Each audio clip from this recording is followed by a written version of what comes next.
하는데 실제로는 업적이 매우 많은 애민군주다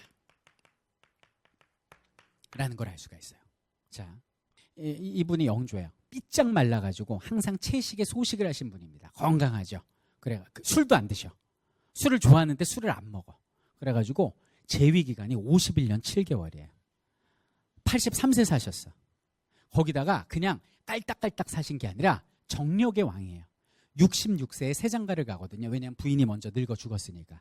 새로 들인 부인이 66세에 왔는데 그 부인이 몇 살이냐면 15살이에요. 아, 왜 나한테 그래요? 이 여자가 정순왕후예요. 당시 나이 15세, 남편 나이 66세. 물론 자식은 없습니다. 그만큼 아주 열정적으로 사신 분이 영조세요. 자, 일단 영조의 업적 한번 보겠습니다. 탕평책을 실시합니다. 아버지의 그 탕평책을 실시해서 제가 아까 말씀드렸죠.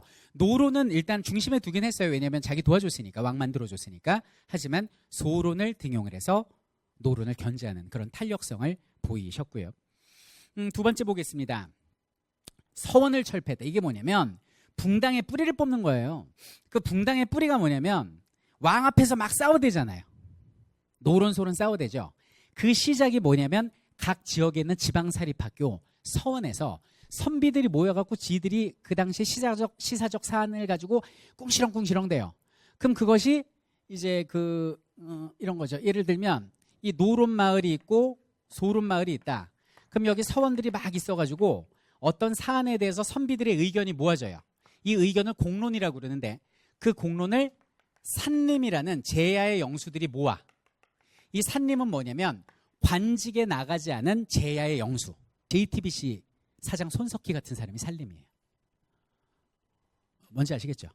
약간 그런 추종 팔로워들을 많이 가지고 계신 말 한마디가 사람들에게 영향을 주는, 하지만 관직엔 나가지 않은 이런 사람들을 지식인은 산림이라고 그러는데 이 산림에서 그 산을 가지고 한마디 하면 중앙의 노론하고 소론들이 왕 앞에서 연락에 치고받고 싸우는 요게 붕당이거든요. 그럼 붕당의 꽃을 꺾으려면 산림의 존재를 부정하면 되고 붕당의 뿌리를 뽑으려면 서원을 철폐해야겠죠. 그래서 지방사립학교를 당시 1000개 있었는데 647개로 줄여버린 사람이에요.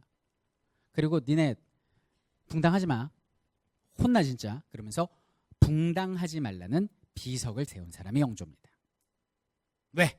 이런 붕당질은 백성의 민생에 도움이 안 된다 이거죠. 그다음 이분이 진짜 검소해요. 왜? 어렸을 때 사가에서 백성하고 살았잖아요. 그래서 왕들은 한 번 입은 옷 안 입거든요. 한 번 신은 양말 안 신어요. 그래갖고 양말 모았다가 연말에 주잖아요. 영의정. 그럼 영의정이 갑오로 간직하고 그래요. 냄새나는 양말을. 에? 근데 이분은 옷이 찢어지면 자기가 꿰매 입었던 사람이에요. 대단하죠. 그리고 가채금지령을 내린데 가채가 뭐냐면 여러분들 신윤복의 그 단오풍경 보면 옛날 조선시대 여자들이 비행접시 머리 하고 있잖아요. 이게 가채거든요. 이게 뭐냐면 이제 남의 머리인데 이게 위에 얹는 거예요. 근데 이 가채의 포인트는 오늘날 여성분들의 어떤 그런 명품은 백이잖아요. 이땐 가채예요.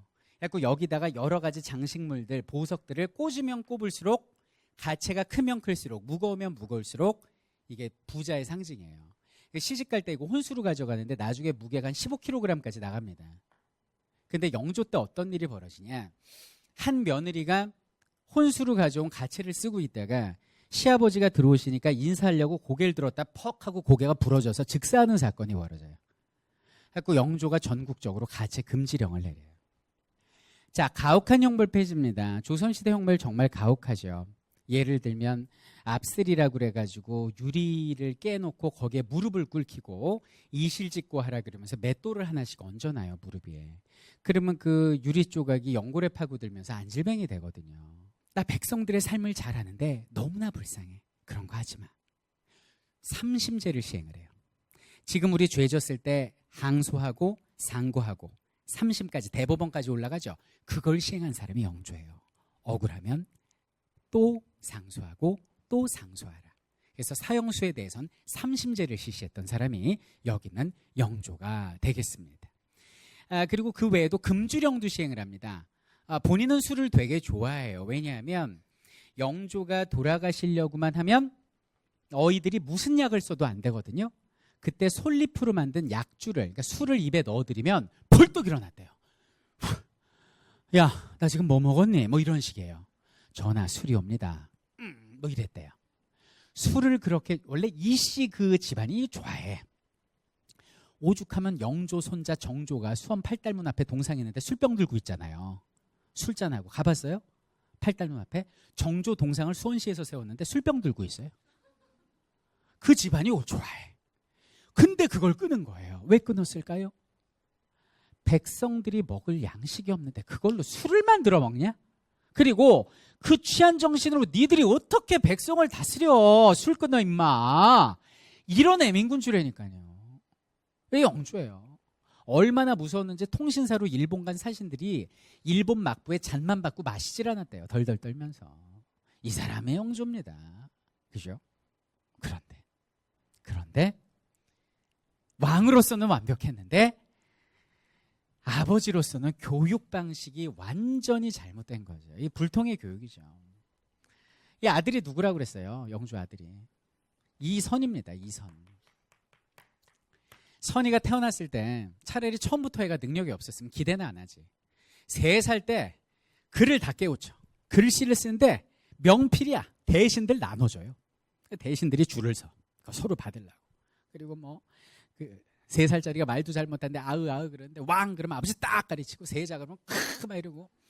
태어나자마자 세자 되잖아요. 근데 이게 애를 왜 망쳤냐면 아버지가 망친 건데, 부모님들 잘 들으세요. 영조가 그 전에 자식이 있었어요. 효장세자라고. 10살에 죽습니다. 41살에 낳은 자식이 늦둥이가 이선이에요. 너무 이쁜 나머지 태어나자마자 세자 책봉을 해요. 세자로 책봉되면 동궁전으로 불려가게 됩니다. 동궁전에서 자라요. 여기 있는 사도가 나중에 미쳐버린 원인을 이 이선의 부인이었던 해경궁 홍씨는 바로 이른 조기교육에서 그 책임을 묻고 있어요. 한중록에 기록합니다. 아이가 태어났으면 어머니하고 아버지 품에서 사랑으로 자라야지 왜 쓸데없이 일찍 세자로 책봉해서 동궁전으로 보내냐 이거죠. 근데 동궁전에서 여기는 이선의 베이비시터를 누가 했냐면 여기 있는 영조가 간장게장으로 죽였다는 오명을 쓰고 있는 경종의 궁녀들을 아유 참 하여튼 뭐 하나 실수 없으면 난리야. 이 궁녀들을 이선의 베이비시터로 앉힌 거예요. 왜 그런 거예요 도대체 영조는? 야, 나 우리 형 안 죽였어. 그거 오해야. 내 진심 보여줄게. 내가 얼마나 통 큰지 보여줄게. 얼마나 내가 중립적인지 보여줄게. 우리 형 모시던 궁녀들 내 아들 보모 맡길게. 됐냐? 뭐 이런 심정이지. 그게 완전히 잘못된 거라고 해경궁 홍씨는 비판합니다. 한중록에서. 여기서는 그 요망하다고 표현해. 그 요망한 여인들이 여기는 이선과 아버지 사이를 갈라놨다고 얘기를 해요. 이 영조는 자기처럼 열심히 공부하길 바랬는데 어린 이선에게 칼싸움 놀이, 병정놀이를 가르친 게 여기는 이 경종의 보모들이다. 이렇게 얘기를 하거든요. 그러니까 조기 교육은 일단 사랑인데 아버지 사랑, 어머니 사랑을 못 받아. 왜냐하면 아버지는 바쁘니까 자주 안 가게 되고 이 어머니가 자기 자식 보려고 여기 있는 동궁전을 가면 이 베이비시터들이 그렇게 무시하고 못 오게 했대요. 그러니까 엄마가 발을 끊어. 불편하니까. 아버지는 바쁘다고 발 끊어. 그럼 뭐가 돼요 이 아이는? 어머니 아버지 사랑도 못 받고 여기는 적의 여자들에게 교육을 받은 거죠. 여기서부터 잘못됐다는 거 아니에요. 그리고 아버지가 불러다가 15살 때부터 맨날 뭐 무술 연습하고 그랬대요. 그러니까 이제 아버지가 불러다 그래야지. 만약에 지금 같으면 대화를 해야죠. 좀 들어주고. 네 적성이 그러니? 근데 어떡하지? 우리나라는 문치주의 국가인데 책 속에 이치가 있고 이치를 알아야 우리가 여기는 백성들을 잘 다스릴 수 있는데 아빠 생각에는 채도 좋지만 지와 덕도 함께 쌓는 건 어떨까? 이렇게 얘기하면 되잖아요. 근데 여기는 영조는 대놓고 뭐라 그래요? 너 뭐가 되려고 그래? 나 네 어렸을 때 안 그랬거든. 나는 안 이런데 너 왜 이래? 그리고 세자한테 15살부터 대리청정시키는데 그 10년 동안 아버지와 자식이 완전 멀어집니다.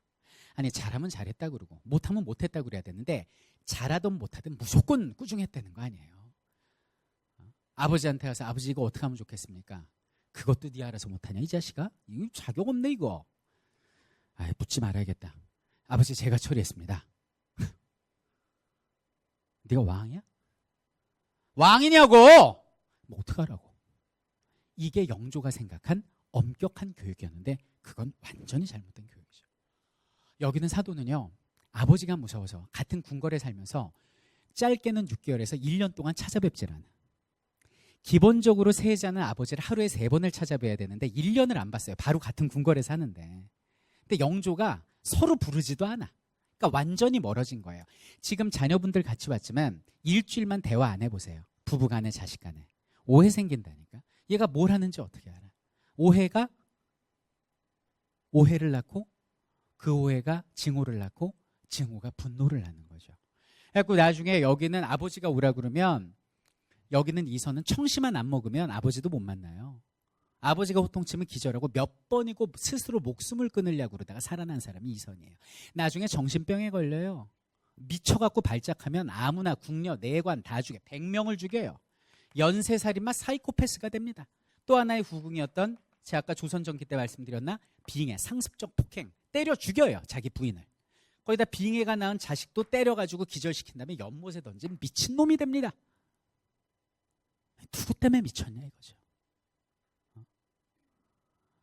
많은 걸 시사하는 거예요. 제가 뭘 배우자 뭘 느껴라 말씀 안 드릴게요. 이건 각자 알아서 판단할 부분인 것 같아요. 근데 이 사람이 미쳐가지고 해선 안 될 말을 하죠. 이런 칼을 꺼내들고 얘기합니다. 우리 아버지는 아모리 할 거야. 그 아모리가 해경궁 씨의 한중록에서 나옵니다. 그 아모리는 오늘날로 말로 하면 해치겠다로 해석할 수 있죠. 우리 아버지 죽이겠다는 거죠. 근데 문제는 이게 일반인이 아니라 왕실이잖아요. 왕을 죽이겠다고 입 밖으로 내는 순간 역적이 돼요. 얘는 죽여야 돼요. 근데 이 얘기를 해경궁 홍씨가 일러 바쳐요. 자기 시어머니한테. 이유가 뭐냐면 여기 있는 이선과 자기 사이에 자식이 낳았으니 얘가 산이거든.